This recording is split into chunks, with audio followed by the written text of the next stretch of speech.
Hey, good morning, everybody. It is Friday. How about that? We are on to the weekend now, and of course, now the rain comes into the forecast.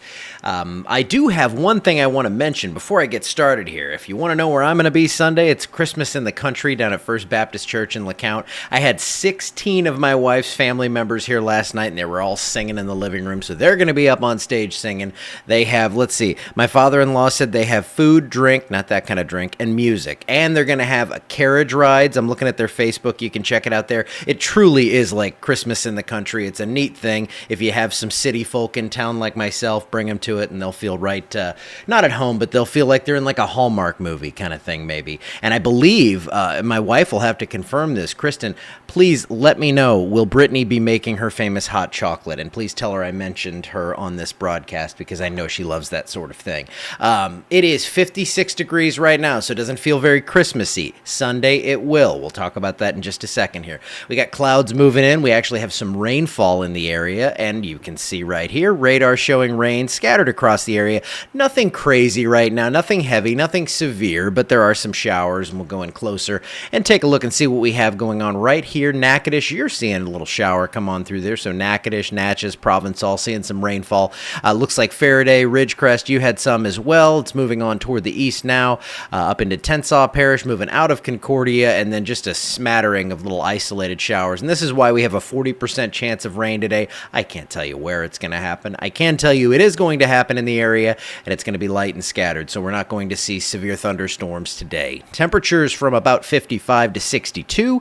We're at 56. That did just update here in Alexandria, but warmer, more moisture-laden air is coming in, and you're going to see how this affects temperatures tonight and to tomorrow as well. For today, we got the triple clouds going across. We'll see a peak or two of sun out there. About a 20% chance of rain at any given moment. 40% overall is kind of how the weird math works in my head. So we're going to go with highs close to 70, but because of the clouds, we'll keep temperatures below that. Now, this model, I think, actually goes up to 70. Oh, it doesn't. It gets to 69 there at 3 o'clock. Now, watch at night what happens. Because that moisture continues to pump in ahead of this cold front and this upper level feature, your temperatures, it hit 70. Temperatures don't fall. They actually come back up after midnight, so we fall a few degrees, get back up to about 66 by tomorrow morning, and it looks like some scattered showers will be moving into the area. So here's the whole setup. Cold front coming in from the west, upper level feature. This is a very normal type setup here. We have moisture coming in ahead of the front, low pressure to the north. That puts us in the warm sector. These the parameters in place, the wind shear and the instability, the upper level strength of the system, that's all enough to get severe weather out of the deal here, but I don't foresee this as a big-time threat here. So SPC has kept us in a limited, slight level 2 of 5 risk. And here's what Futurecast shows, and I picked this one because it shows the best way that I think things are going to kind of bear out here. So looking through today, just isolated to scattered rain showers across the area, no thunderstorms. Overnight tonight, we could see a few more showers. By late morning tomorrow, those scattered showers start to increase, and then it looks like as that system gets closer, that's when the thunderstorms start to pop. So we have very high rain chances, like 90 to 100%, but it's not going to be an all-day thing. It could be a thing where you see rain 3 or 4 times, could be where you see it once and it only rains for 20 minutes.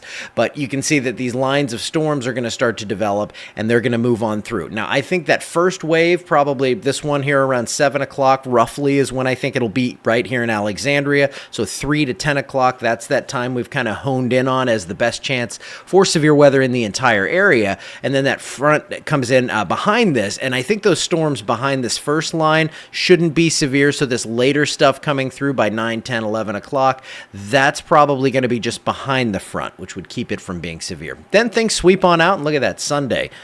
It looks perfect. Lots of sunshine. Temperatures chilly in the mid-50s for highs, but we have to get through tomorrow first. Now, there is that slight risk for severe weather. They've pulled that a little bit further to the north, but it still includes most of the area. If you're not in the slight level 2 risk, you're in that marginal level 1.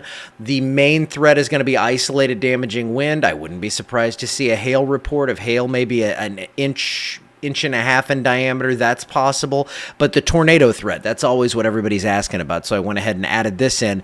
It looks like there is a very small tornado threat in the area, but the higher threats to the north. Now, they're not going to see as good of instability. They're not going to see as much, but they're going to see better wind shear. Wind shear down here is going to be less, especially in the low levels, because winds at the surface are going to be from the southwest.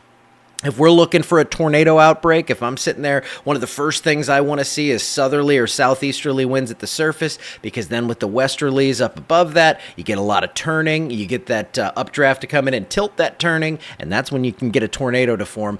Tomorrow, with southwesterly winds turning to the west, you don't get as much turning, so it's going to be a little tougher to make that happen, which I think is universally okay with everyone watching this. Now, rainfall totals don't look that impressive. I actually think this is running a little hot here, so about a quarter inch to a half an inch for most. Maybe someone sees an inch or an inch and a half. They love the idea of the heaviest rain coming right through the middle of central Louisiana, but again, it's pretty tough to pinpoint where that heaviest stuff happens. So I would plan on a quarter to a half an inch. I'd plan on probably an hour or two of rain and not much more than that. So it's not going to be a complete day ruiner, but it is going to be threatening at certain times of the day. So if you did move your event from this Saturday to next Saturday or Saturday to Sunday, I think you did the right thing in the sense that it's going to be a lot safer, especially to move it to Sunday. That is going to be beautiful. Take a look at it. We got 55 degrees. I guess I should talk about the bad stuff first, but man, that's Sunday. Starting in the upper 30s, highs in the mid 50s if you're going to Christmas in the country out at LeCount, where I will be from 4 to 8 o'clock,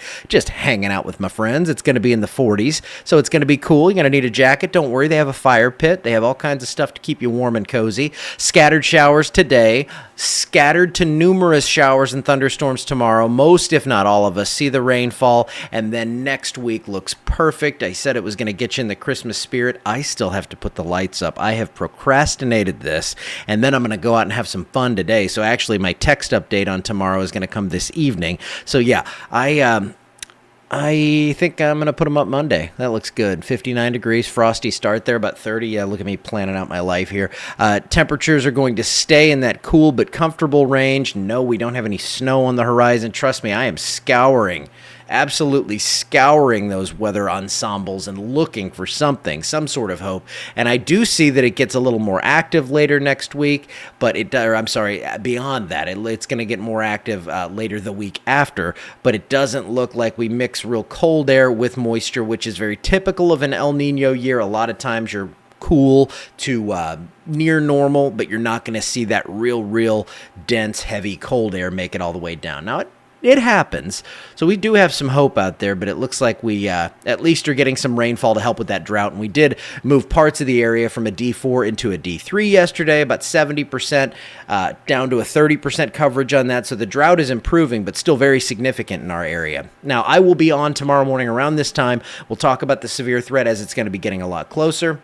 I think I've made this message pretty clear. This isn't something I'm looking at as some huge, crazy outbreak of severe weather, but we could see a few severe storms in the area, so we'll be watching that closely. And if I need to jump on live here, I forgot to turn my light on. I don't want Cade to fuss at me. There we go. Look at that. Brighten me up. But I will be on tomorrow morning this time, and then we'll go live if need be, and Tom will be around. We'll just cover it. Whenever we need to get on and talk about things, we will do so. So I will see you back here tomorrow around the same time, and other than that, have a wonderful Friday and a great weekend, and I will see you in the morning.